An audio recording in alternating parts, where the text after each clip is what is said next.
8 heures 8 heures et demi ma ñëw dindi fen yi ci Baye Alé Niang laay commencé te li may wax nag nguuru Sénégal moo tax ma koy wax dañ ko lancé parce que jàpp naa ni li may def dañ ko dégg que ni rôle yi yëpp ñuy joué ay feni neen la muy xiif beeg mar bi jombul na sax yéen xam ngeen ko waaye la ka lal ci suuf liggéey mi ngi ci liggéey bu ñuul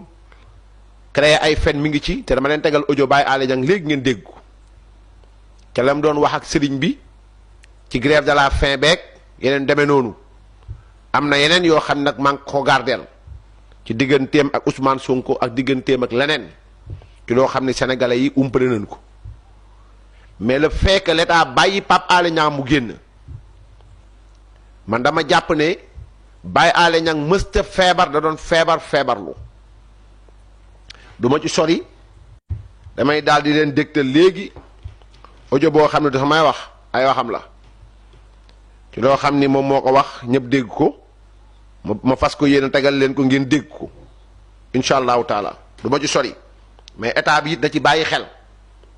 bu dee volume bi baax na ngeen wax ma. waaw sëñ bi na nga def ay mbaa yaa ngi ci jàmm maa ngi lay ziar bu baax a baax a baax waaw maa ngi lay sant di la gërëm bu baax a baax ci taxawu bi waaw tey dama amoon rendez-vous hôpital nii sax maa ngi nii yegg seeguma kër ga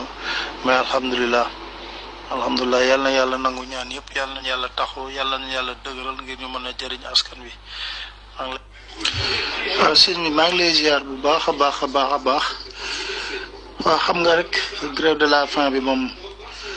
du lu sabab lu woon wante xam naa bu ma ko defutoon moom ba léegi maa ngi ci biir kaso bi ndax ni ma ko seqaloon ak ñoom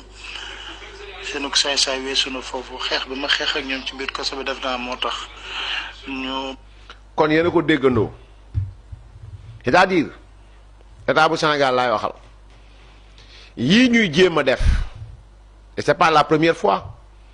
Pape Alé Niang c'est pas la première fois même avec le juge Mamadou Seck ma dëgtal leen ko ngeen dégg ko même avec le juge Mamadou Seck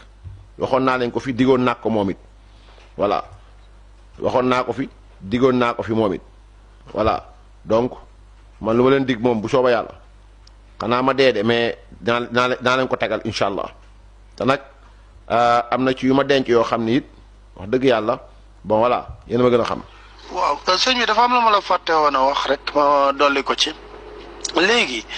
mbiri tamit xoolal ma ko rek xoolal ma ko bu baax a baax li ci xaaral ma ko bu baax a baax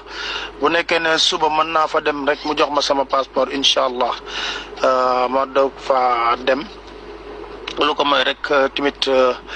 ñu continuer rek def liñ ci war a def mu jot ko parce que am na rendez-vous bi te looloo gënoon jafe rendez-vous bi fële ambassade France te looloo gënoon a jafe am na ko ma ko lijjantil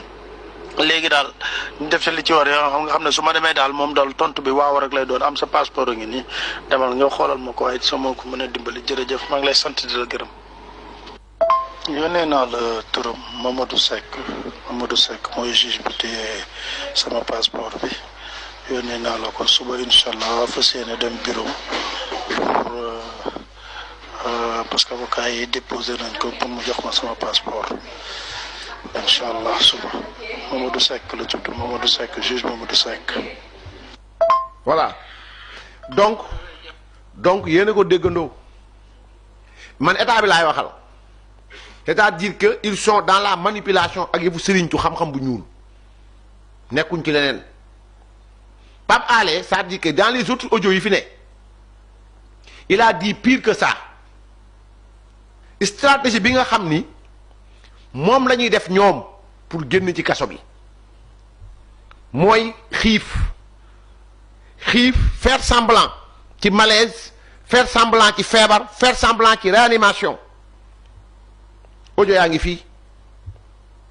audio mi yëpp tout que l'état du Sénégal bàyyi na Pape Alé Niang stratégie bi nga xam ne moom la déroulé ak soxnaay Ousmane Sonko yi mooy mettre la pression sur l'état du Sénégal